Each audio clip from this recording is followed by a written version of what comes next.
बिहार के पूर्व मुख्यमंत्री जीतन राम मांझी के राम और रावण पर दिए गए विवादास्पद बयान पर सियासी बयानबाजी तेज हो गई है। जीतन राम मांझी ने अपने बयान में रावण को राम से बड़ा कर्मकांड करने वाला बता दिया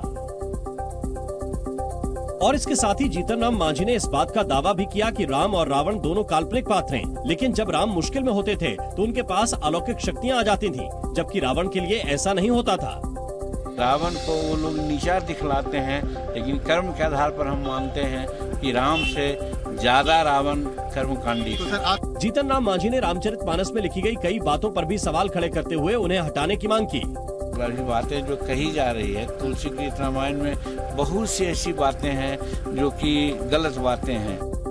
जीतन राम मांझी ने इस बात पर भी सवाल उठाए कि रामायण को वाल्मीकि ने लिखा, लेकिन उनकी जगह रामचरितमानस को लिखने वाले तुलसीदास की पूजा क्यों की जाती है। रामायण को वाल्मीकि रामायण जी ने लिखा था, वाल्मीकि की पूजा क्यों नहीं लोग करते हैं, क्यों तुलसी की पूजा करते हैं। ये सब इधर आकर के जो मनुवादी व्यवस्था वाले लोग हैं वो विभेद कर दिया है। और जीतन राम मांझी ने इस बात का दावा भी किया कि रामायण कल्पना के आधार पर लिखी गई किताब है। साथ ही जीतन राम मांझी ने कहा कि इस किताब में जितने भी चरित्र हैं वो सभी के सभी काल्पनिक हैं, उनका वास्तविकता से कोई लेना देना नहीं है। जीतन राम मांझी के इस बयान पर सियासी संग्राम छिड़ गया। बीजेपी ने इस बयान को राजनीति से प्रेरित बताया और सनातन धर्म के अपमान का आरोप लगा दिया कि जिसको भी अपना राजनीतिक हित साधना होता है वह सनातन धर्म के ऊपर कुछ न कुछ बयान और खास करके प्रभु श्री राम को टारगेट करके कुछ न कुछ बयान दे देते हैं। इसे कभी भी हिंदू समाज माफ नहीं कर सकता है। जेडीयू ने भी जीतन राम मांझी के बयान से किनारा कर लिया कि लगातार धर्म और ग्रंथ के आधार पर बयान दिए जा रहे हैं, इससे कहीं ना कहीं जनता में एक नकारात्मक संदेश जाता है। हमारी प्राथमिकता धर्म नहीं है। वहीं आरजेडी ने भी इसे जीतन राम मांझी का व्यक्तिगत बयान बताया। जीतन राम मांझी जी का अपना निजी बयान हो सकता है व्यक्तिगत, लेकिन एक बात तो साफ जान लीजिए कि भगवान राम रोम रोम में है, सर्वत्र हैं, सर्वज्ञ हैं, सब में है। हालांकि कांग्रेस जीतन राम मांझी के बयान पर प्रतिक्रिया देने से बचती नजर आई। वो ये उनका टेक है, तो मैं कुछ चीजों पे अपनी प्रतिक्रिया नहीं देता हूँ। इससे पहले भी जीतन राम मांझी अपने कई बयानों की वजह से विवादों को जन्म दे चुके हैं। भारत के भगोड़े स्वामी नित्यानंद का नया फर्जीवाड़ा सामने आया है और सबसे बड़ी बात यह है कि भगोड़े नित्यानंद ने अमेरिका के कई शहरों को चूना लगा दिया। एक मीडिया रिपोर्ट के मुताबिक नित्यानंद ने कैलासा नाम के देश को बसाने का दावा करके 30 अमेरिकी शहरों के साथ सिस्टर सिटी एग्रीमेंट साइन किया, जिसका मकसद कल्चरल एग्रीमेंट के तहत कैलासा और इन शहरों के विकास में मदद करना बताया। लेकिन सच यही है कि दुनिया में यूनाइटेड स्टेट्स ऑफ कैलासा जैसा कोई देश है ही नहीं। इससे अनजान ओहायो के डेटन से लेकर वर्जीनिया के रिचमंड और फ्लोरिडा के बुएना पार्क तक ने कैलासा से समझौते कर डाले। हालांकि नोवार्क को जब इस ठगी का एहसास हुआ तो उसने कैलासा के साथ 12 जनवरी को हुआ करार कुछ दिनों पहले ही रद्द कर दिया। अब कई शहरों ने माना है कि कैलासा ने उनके साथ धोखाधड़ी की है। अंतर्राष्ट्रीय अपराध न्यायालय यानी आईसीसी ने रूसी राष्ट्रपति व्लादिमीर पुतिन और उनके कार्यालय के कमिश्नर के खिलाफ शुक्रवार को गिरफ्तारी वारंट जारी कर दिया। आईसीसी ने पुतिन को यूक्रेन में युद्ध अपराधों के लिए जिम्मेदार ठहराते हुए यह फैसला सुनाया। The International Criminal Court has issued 2 warrants of arrest in the Ukraine situation for Vladimir Putin, President of the Russian Federation, and for Maria Lvova-Belova, Commissioner of the Russian President for Children's Rights, for the alleged war crimes of deportation of children from Ukrainian occupied territories into the Russian Federation. गिरफ्तारी warrant जारी करते हुए ICC ने इसे एक अहम दिन बताया और कहा कि पुतिन के खिलाफ आरोपों में दम है। This is an important moment in the process of justice before the ICC. The judges have reviewed the information and evidence submitted by the prosecutor and determined that there are credible allegations against these persons for the alleged crimes. The ICC is doing its part of work. As a court of law, the judges issued arrest warrants. Their execution depends on international cooperation.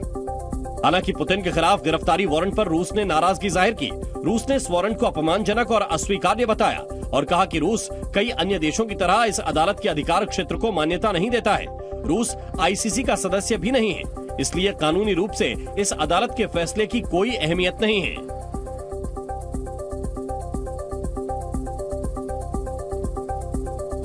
तो रूस ने फैसले पर नाराजगी जताई, ICC के अधिकार क्षेत्र पर सवाल उठाए और युद्ध अपराधों के आरोपों से इनकार किया। वहीं यूक्रेन के राष्ट्रपति वोलोदिमीर ज़ेलेंस्की ने इस फैसले का स्वागत किया और इसे ऐतिहासिक फैसला बता दिया। Рішення, з якого почнеться історична відповідальність. Керівник держави-терориста і ще одна посадова особа Росії офіційно стали підозрюваними у воєнному злочині, у депортації українських дітей, незаконному переміщенні тисяч наших дітей на територію держави-терориста. अमेरिकी राष्ट्रपति जो बाइडेन ने भी आईसीसी के फैसले को सही ठहराया और कहा कि पुतिन ने युद्ध अपराध किए हैं। Well, I think it's justified, but the question is, it's not recognized internationally by us either. But I think it makes a very strong point. Japan के प्रधानमंत्री 20 मार्च को भारत आएंगे।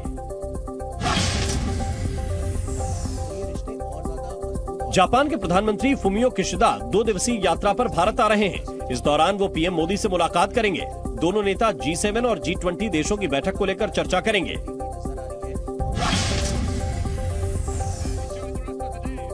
यूरोपीय देश आयरलैंड में आज सेंट पैट्रिक डे मनाया जा रहा है। राजधानी डबलिन में सेंट पैट्रिक की पुण्यतिथि मनाते हुए एक खास परेड निकाली गई।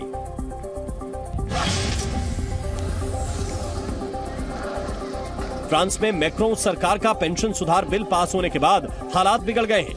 बिल के तहत रिटायरमेंट की उम्र बढ़ने का लोग अब भी विरोध कर रहे हैं। पेरिस में कई जगह पुलिस और प्रदर्शनकारियों के बीच मुठभेड़ हुई।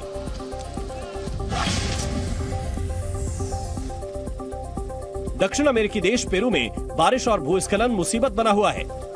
चक्रवाती तूफान याकू के गुजरने के बाद से कई घर तबाह हो गए हैं। दिल्ली की सियासत में एक बार फिर सरकार गिराने के मामले ने हंगामा मचा दिया है। बीजेपी केजरीवाल सरकार के खिलाफ अविश्वास प्रस्ताव लाने की तैयारी कर रही है, तो आम आदमी पार्टी ने इसे दिल्ली सरकार को अस्थिर करने की साजिश करार दिया है। और दिल्ली में सरकार के नए नवेले मंत्री सौरभ भारद्वाज ने बीजेपी पर आरोप लगाते हुए कहा कि बीजेपी का मकसद सिर्फ विकास कार्यों को रोकने का रहता है। जिस तरीके से भारतीय जनता पार्टी के लोग हमसे ही बात कर रहे हैं, उनका मकसद ये है कि किसी तरीके से केजरीवाल की सरकार को डिस्टेबलाइज किया जाए। इससे पहले पंजाब से आम आदमी पार्टी के राज्यसभा सांसद राघव चड्ढा ने भी केंद्र सरकार पर हमला बोलते हुए कहा कि सिसोदिया को लंबे वक्त तक जेल में रखने के लिए बीजेपी नए नए आरोप गढ़ रही है। एक आधी स्टेट का एक आधा उप मुख्यमंत्री पिछले 8 सालों से देश के सबसे शक्तिशाली व्यक्ति प्रधानमंत्री मोदी जी और इतनी बड़ी प्रचंड बहुमत की बीजेपी सरकार के बड़े नेताओं की जासूसी करा रहा था। अगर ऐसा हो रहा है तो सबसे बड़ा सवाल तो भारत की एजेंसियों की और केंद्र सरकार की काबिलियत पे खड़ा होता है। दरअसल सीबीआई ने दिल्ली के पूर्व उप मुख्यमंत्री मनीष सिसोदिया पर जासूसी करवाने को लेकर केस दर्ज किया है, जिसके बाद आम आदमी पार्टी बीजेपी पर सिसोदिया के खिलाफ साजिश रचने का आरोप लगा रही है। Z News।